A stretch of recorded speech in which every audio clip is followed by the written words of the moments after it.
Minha amiga e meu amigo, as pretensões do governo Trump em sancionar os ministros do Supremo e outras autoridades sobre a lei Magnitsky, inicialmente eles vinham como apenas bravatas do governo Trump ou invencionice dos, dos apoiadores da direita aqui no Brasil. Mas diante do anúncio de que as punições estão por vir, como algumas já foram declaradas confirmadas, os ministros do Supremo Tribunal Federal saíram do deboche, da descrença, para o desespero.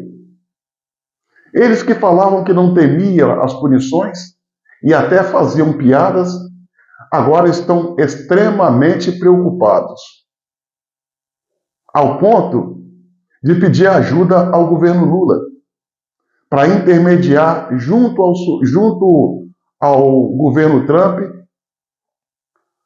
a questão do abortar dessas sanções.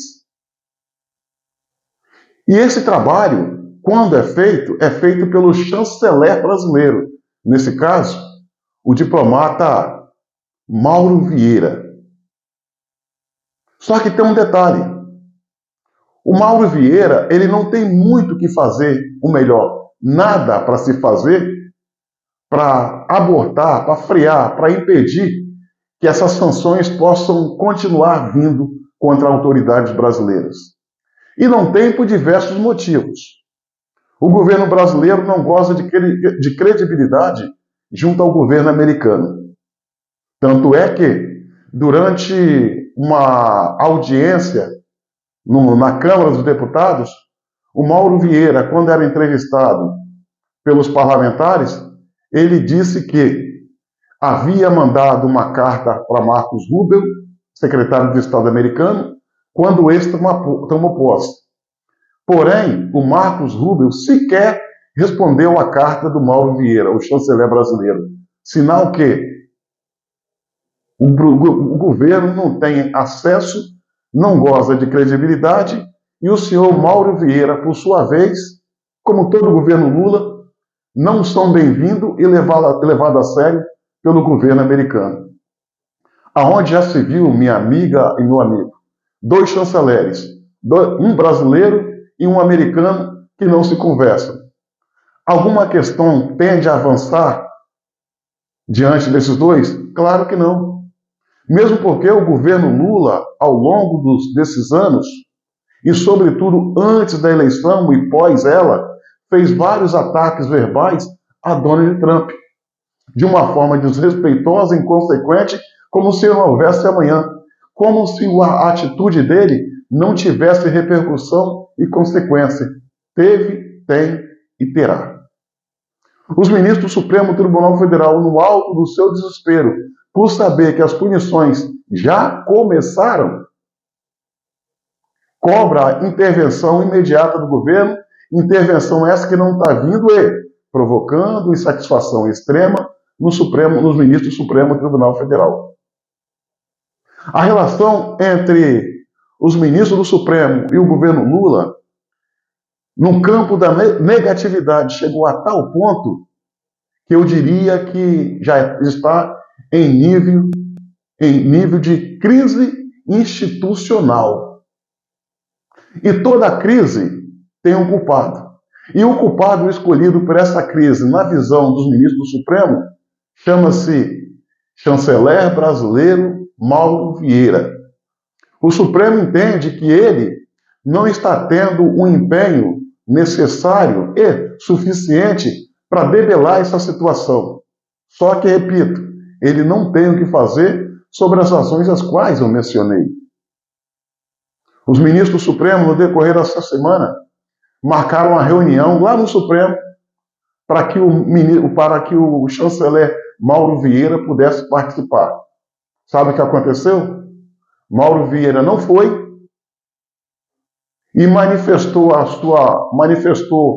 uma justificativa para a sua ausência, alegando que estava com muito trabalho no seu setor e não poderia se ausentar. Ou seja, deixou os ministros falando sozinho e sentado na curva. O que isso significa?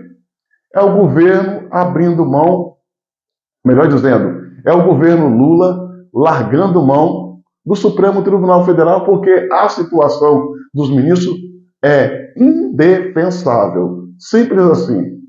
Ou seja, o governo, num gesto de habilidade, coisa que é rara, e percepção das consequências, coisa que também é rara, resolveu abandonar esta questão do Supremo, que hoje ela é pontual e destinada a indivíduos e não Estado.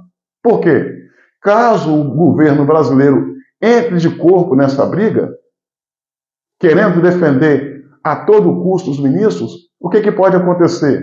O que é hoje sanção para indivíduos, CPF, pode se transformar em sanção contra o governo e o Estado. E isso não é bom para o governo Lula, mas muito em especial para o Brasil e os brasileiros. Lula, sabendo dessas consequências nefastas e se encontrando entre a cruz e a espada, resolveu largar a mão do Alexandre de Moraes. Mesmo porque, senhoras e senhores, o governo brasileiro não tem absolutamente nada o que fazer pelas razões as quais eu mencionei. Além do mais, Alexandre de Moraes violou a soberania do governo americano. Não são eles que estão violando a soberania brasileira. Foi Alexandre de Moraes que violou de maneira abusiva a soberania americana. E os Estados Unidos levam essa questão muito, mas muito a sério. E as consequências virão. Não vai ser nenhum governo que vai conseguir debelar as pretensões da administração Trump. Mesmo porque, se não fizerem nada, ou se fizerem de forma branda, vai mandar sinais para o mundo que nos Estados Unidos, os Estados Unidos pode ser peitado, afrontado, porque o jeitinho pode abrandar a situação. Ou seja, a situação do Supremo Tribunal Federal, entenda, os ministros, porque não é a corte, são os indivíduos, é delicada, é caminho sem volta. Não tem cura para esse problema que o próprio Alexandre criou.